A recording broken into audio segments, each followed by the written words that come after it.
Ini presentasi was digital marketing communication dengan objek analisis Fitur Unilever Indonesia, brand consumer good nasional yang beberapa tahun terakhir sempat terpuruk, lalu merancang jalan comeback yang menarik untuk dibahas.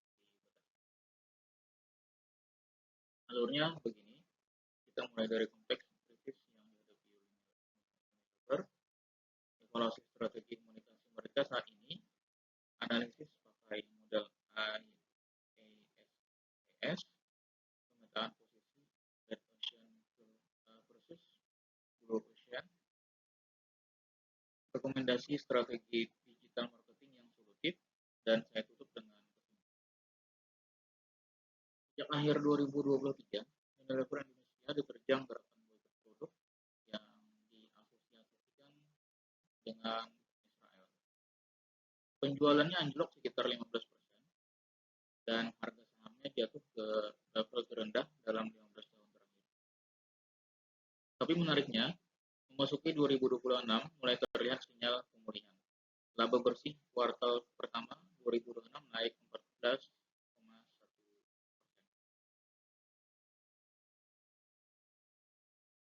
Menghadapi krisis ini, Unilever tidak lagi mengandalkan iklan konvensional semata. Mereka menggandeng tokoh agama dan komunitas masjid sebagai mitra komunikasi, melakukan buyback saham senilai 2 triliun untuk menjaga kepercayaan investor, dan fokus memperkuat merek-merek global inti lewat strategi yang mereka sebut social first. Untuk membedah lebih dalam, saya petakan pakai model IAS, Attention, Interest, Search, Action, Share. Menariknya, kerangka yang sama yang biasa mendorong penjualan dalam kasus Unilever ini justru bisa mempercepat penurunan. Pada tahap attention, perhatian publik ke Unilever naik tajam, tapi bervalensi negatif. Didorong konten viral seruan boykot, bukan kampanye pemasaran Unilever sendiri. Ini anomali penting. Tahap interest kemudian dibangun ulang lewat konten yang lebih personal, kolaborasi tokoh agama, dan program berbasis komunitas.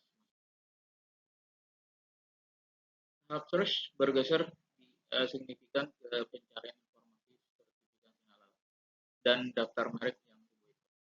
Sementara tahap action tercermin jelas dari data penjualan yang anjlok 15% di puncak krisis, lalu perlahan pulih di semester 1 2026 dengan penjualan 16,9 triliun rupiah, laba tumbuh 10,2%. Nah, yang paling krusial pada tahap share. Biasanya share itu memperkuat rekomendasi positif antar konsumen. Di kasus Unilever, share justru jadi mesin utama penyebaran sentimen negatif lewat konten viral boykot.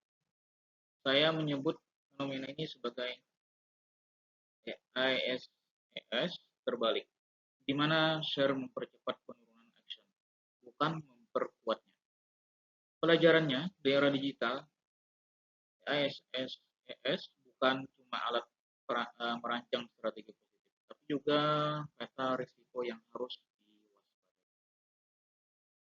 Dari sisi posisi pasar, Unilever masih terjebak red ocean yang kental, bersaing ketat lewat harga dan klaim halal yang mudah ditiru kompetitor lokal, membuat margin tertekan.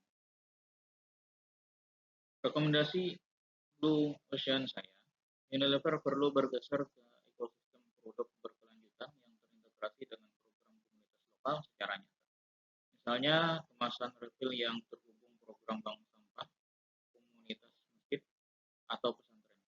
Dipadukan transparansi rantai pasok berbasis teknologi.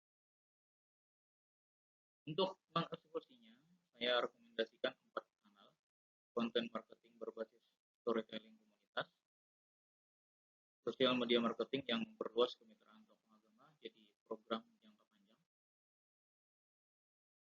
SEO atau SEM yang fokus pada kata kunci halal dan berkelanjutan, serta micro-influencer marketing dari tokoh komunitas lokal yang lebih otentik dibanding selebritis besar.